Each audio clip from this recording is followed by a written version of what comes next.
All right, happy Thursday, everybody. Let's get going on these problems.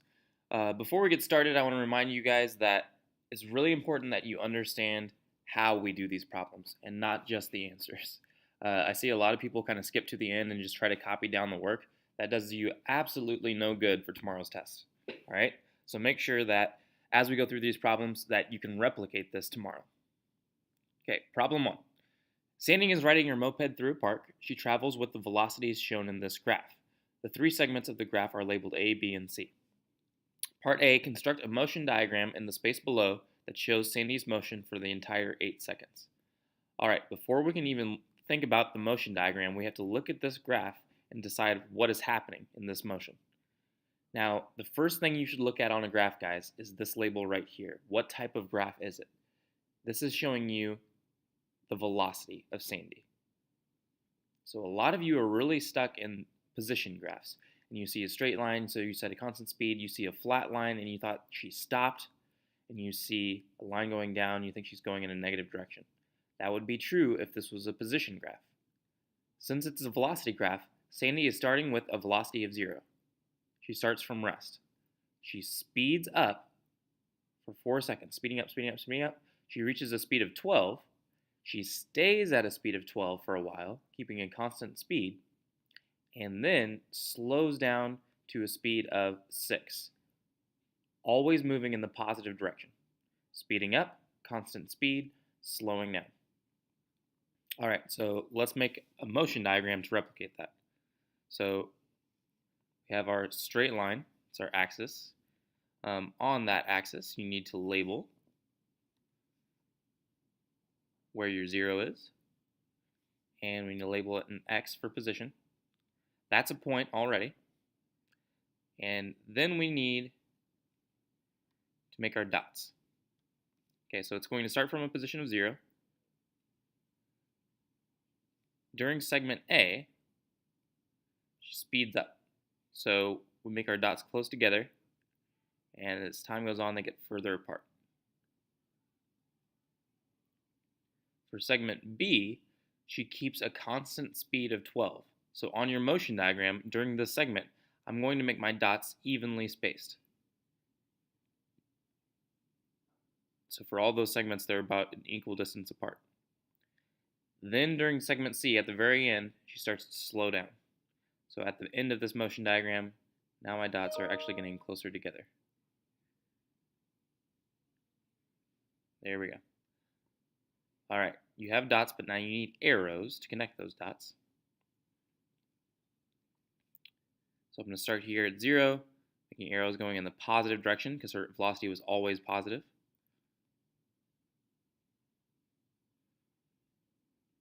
Dots weren't in perfect lines.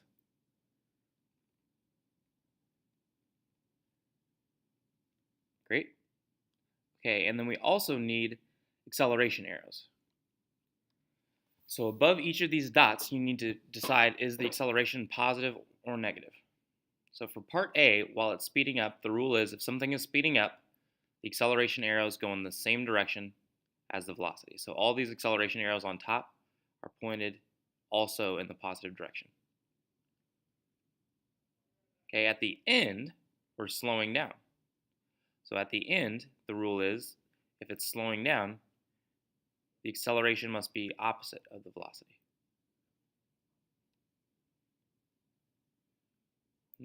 Lost a spot here. Give me 1 second.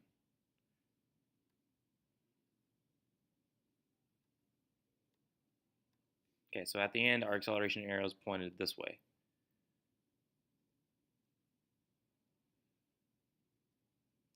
During the middle, when it kept a constant velocity, that means there was no acceleration. So acceleration arrows are not positive or negative. You don't even need them at all. So in this middle section, there should be no acceleration arrows. All right, great. Part C, calculate Sandy's acceleration for that last segment, segment C only. Okay, something that we need to remember is that on a velocity graph, the slope of the line is the acceleration. So all I have to do is look back to this graph, look at segment C, which starts here, ends there, and I'm looking at rise divided by run just for that segment. So how much does it go downward divided by how much does it go over? It starts at a speed of 12, it drops down to a speed of 6. So the change, or the rise, is negative, because it's downward, 6. The run is just from 7 to 8 seconds. So the run is just that 1 second. So calculating the acceleration will equal that rise divided by run, negative 6 divided by 1, which gives you your final answer. That would be 3 points right there, but the fourth point in this problem is getting the label correct. I took meters per second, divided it by another second. So you can say meters per second, or meters per second squared, the label for acceleration. All right, good. That's problem 1. Moving on, problem 2. Mr. Gall starts braking his car at a time of 0. His velocity changes at a constant rate as the car skids from 60 meters per second to 0 over an 8-second time interval. Part A, draw the velocity versus time graph for his car. So a lot of things are done already on this graph for you. We have the time axis, already labeled, with units. We have the axes labeled, velocity and time, and they even did the units for you. The only thing that's not really labeled is the scale on this vertical axis, on your velocity axis. All right, we know it starts with the speed of 60. He's braking his car, so he's slowing down in this problem. Since 60 is our largest velocity, we need to scale this axis to fit that 60. So let's do that now. Looking at the boxes here, I think if I'm going to go by every 3 boxes is 20. I think that'll spread it out nicely. You could have chose a different scale, but just make sure it's consistent.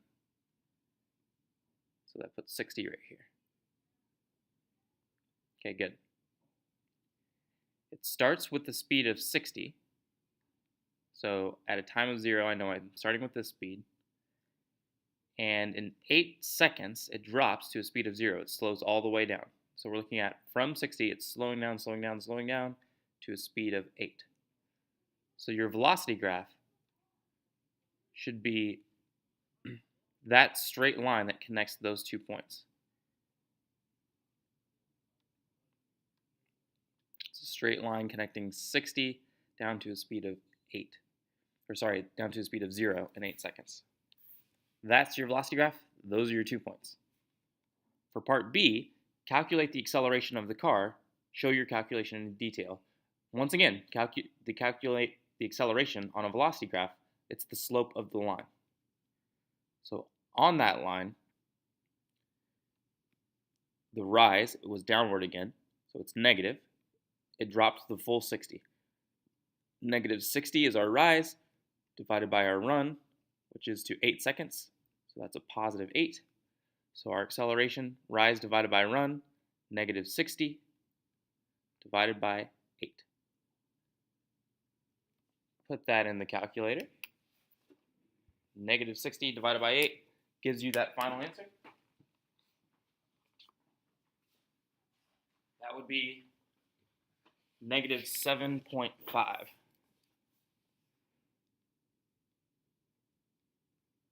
Once again, meters per second divided by seconds, so you can label that meters per second squared as your acceleration.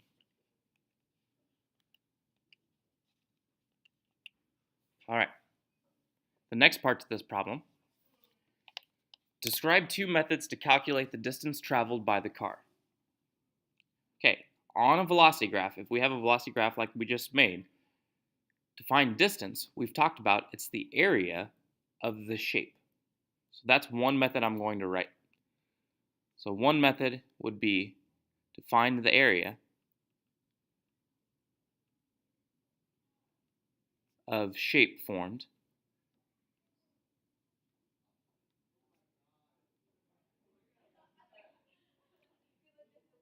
on the velocity graph, so v versus t graph. The area of that shape will give me the distance.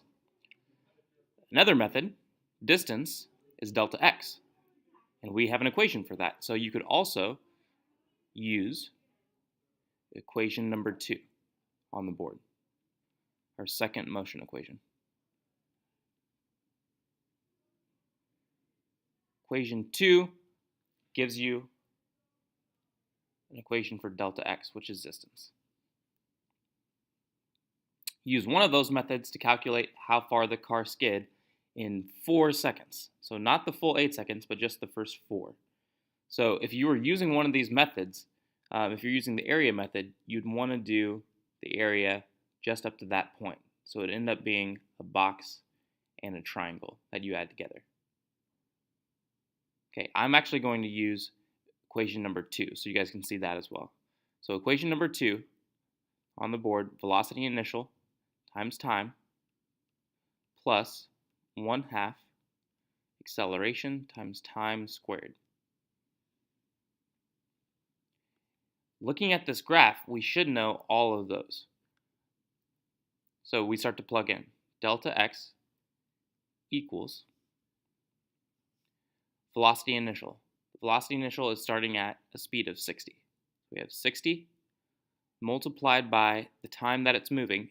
They told us for this they only want the first 4 seconds, so we use 4, plus 1/2 our acceleration. Our acceleration we found on part B. That was the negative 7.5. Multiplied by our time, which is still those 4 seconds, but we have to square the 4. All right, in solving this,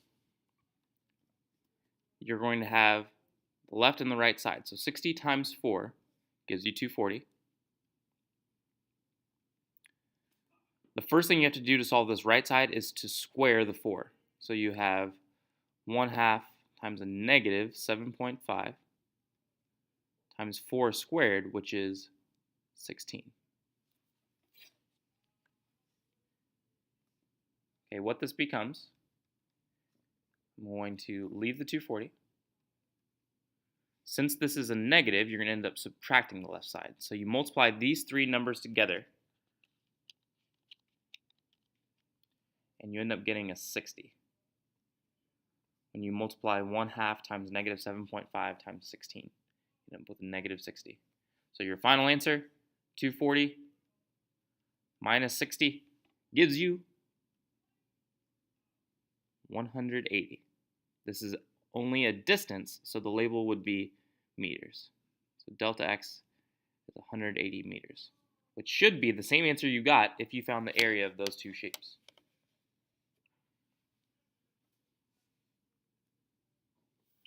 All right, problem 3. Tim measures the position and time of his radio-controlled car and obtains the data shown in this table. Draw a graph of the car's position versus time below, and remember to label and scale your axes properly.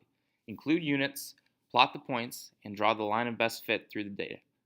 All right, you have to scale it first. It looks like our highest position it reached was just about 40. So I'm wanting to scale this position axis to fit that data. Looks like you can probably treat each box as 5. So I'm going to label every other box.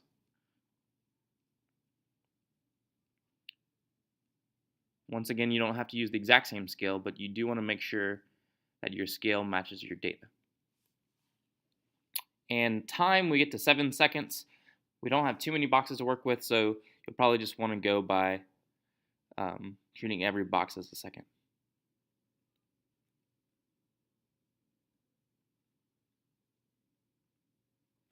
All right, looks like we're ready. So now we just have to plot our points. At a time of 0, the position was 0, so we just have a dot right at the origin. At a time of 1, position was 0.8. So at a time of 1, if this box is 5, 0.8 is still really close to 0. It hasn't moved that much yet. Time of 2, we're at 3.2, so not yet to 5. A little past halfway to 5. At a time of 3, 7.2, so we're finally above 5, halfway to 10, and just continuing this process. At 5, we're at 20. 6, 28.8, so almost to 30. And the last one at time of 7, we're almost to 40. Okay, after you plot those points, it does want a line of best fit. Now it's not going to be a straight line because if you look at this, the slope is getting steeper. So we're going to have a curve. See how well I can do it. We're going to have a curve that goes through these points. So it's curving upward as the graph goes on. Okay, we're not yet done. There's something that I forgot to do. We have to label the units. A lot of people forget that. So from this data table, it tells us that our position is measured in meters. We have to say that on the graph. So our position, in parentheses, for units, we put meters. Our time was measured in seconds. That will give you full points for that graph. Part B, calculate the velocity of the car at 5 seconds. Show your calculation in detail. All right, this we haven't done in a while. We don't know the acceleration right now, so we want to use the graph to give us what the velocity will be. On a position graph, the slope gives you velocity. However, the slope starts flat and gets steeper and steeper and steeper. It's always changing because the car is speeding up. Therefore, we want to find the slope only at the 5-second mark. To do this, what we need is a window of time. Like I said, it's been a while since we've done this, but what you want to do, if this is 5 seconds, you want to make a window of time that is centered at that 5-second point. So you can do a window from 4 to 6. You could have also done a window from 3 to 7. They both will be centered at 5. With that window, what you'll do, you'll go up and you'll see what the position was at each part of that window. The idea is to find the slope between those 2 points at the edge of the window. So we're doing rise divided by run between those 2 points. Now, it's hard to see on the graph what that point was at, but remember that this is where we put it. We put it at this position on the graph because it told us in the data table. So at a time of 4, it was at 12.8. Then it rose up to, at a time of 6, it was at 28.8. So from 12.8 up to 28.8, the change, or the rise, is 16. It rose by 16 between those points. The run was just from 4 to 6 seconds. So 4 to 6, the run would be 2. So there's a rise and run. To find the velocity at that time, we take 16 divided by 2, which gives you 8. It's a velocity, so what we did, our rise was in meters, our run was in seconds. We divided those, so meters per second is our label.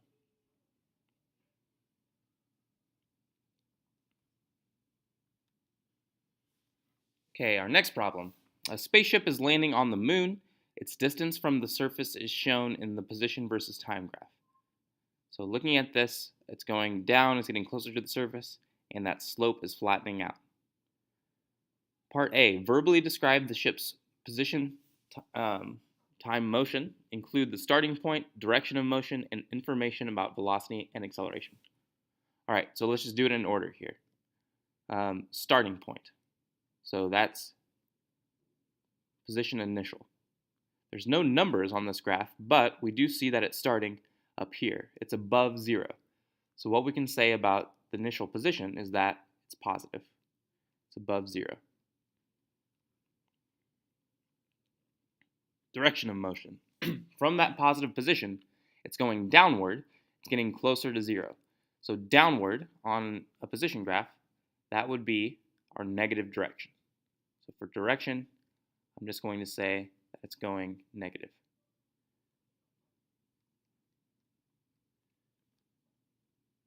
Information about velocity and acceleration. So I'm going to write each of those. Velocity, acceleration. Okay, our velocity, it's starting pretty sloped. The slope is the velocity. So that's telling us that it's starting off pretty fast and it's going in a negative direction.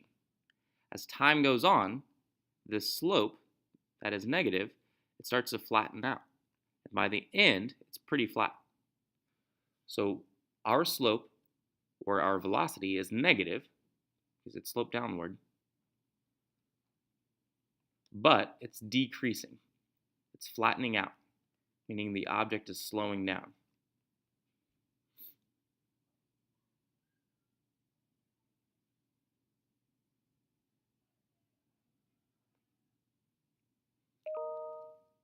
Now the rule is, if something is slowing down, our acceleration must be opposite of what the velocity is. So that means our acceleration should be positive. And since this is a nice, smooth curve, we also know that it's a constant acceleration. And we'll be able to see that when we do our other graphs. All right, part B. Draw a velocity time graph of the ship's motion. Be sure to include units for velocity and time. Okay, so let's do the units first.